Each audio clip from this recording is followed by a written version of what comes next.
As a practitioner, it is important to develop a client-practitioner rapport, enabling the client's goals and needs to be understood and presented in a clear and concise manner. Today's presentation will introduce the client, using pre-exercise screening forms to assess their health and risk level, as well as their suitability to exercise.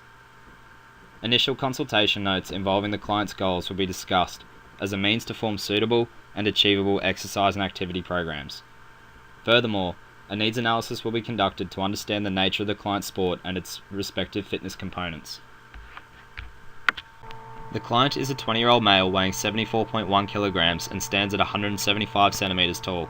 Using a body mass index calculation, the client's BMI was calculated at 24.19, placing him in a healthy category. The client identified himself as living at home and attending university 3 times a week.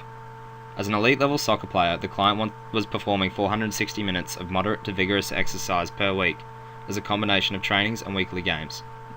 A number of pre-screening forms were used to assess the client's suitability to participate in a progressive exercise regime. These pre-screening forms are utilised to help classify a client's susceptibility to known or unknown cardiovascular, pulmonary, renal, and metabolic diseases by using a combination of personal and hereditary factors.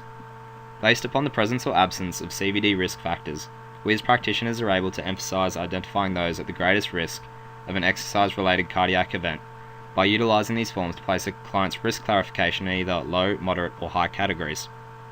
The self-administered ESSA adult pre-exercise screening form identified no signs or symptoms of disease which could place the client at a higher risk of an adverse event during exercise.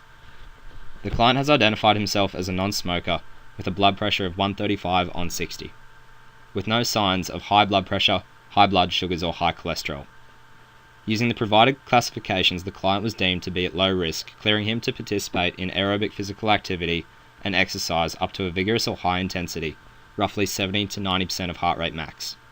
The completed PAR Q&U form details no previous or current medical history that would require the client to seek medical clearance before beginning a fitness appraisal. The client attended the initial consultation with a low-grade hamstring strain diagnosed by a physiotherapist. Initially, the client had intentions of developing a program in order to return to an elite level of soccer as it is his main source of income. The client was previously playing at an elite level with a local side. After understanding why the client wished to return to an elite level of performance, he addressed 3 goals he felt were important or was concerned with as a means to aid his recovery. These goals were health, behavioural and exercise-based.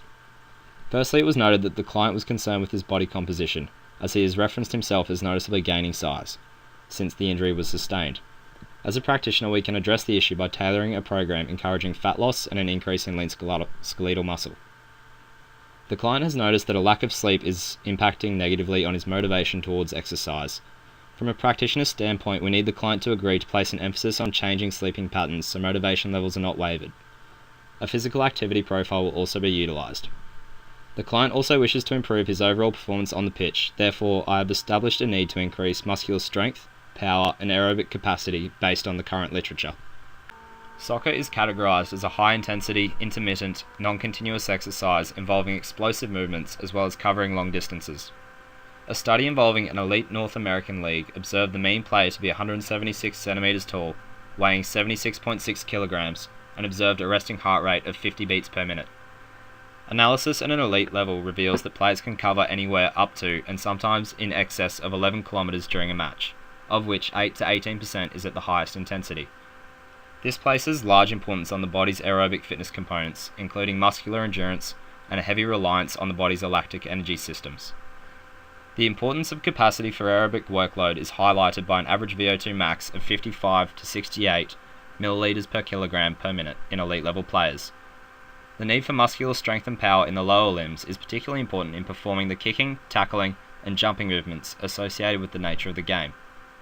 During an elite level match, muscle lactate levels were found to be as high as 16.9 millimoles per kilogram with a standard deviation of 2.3, while blood lactate levels were recorded as high as 6 millimoles per kilogram with a standard deviation of 0.4.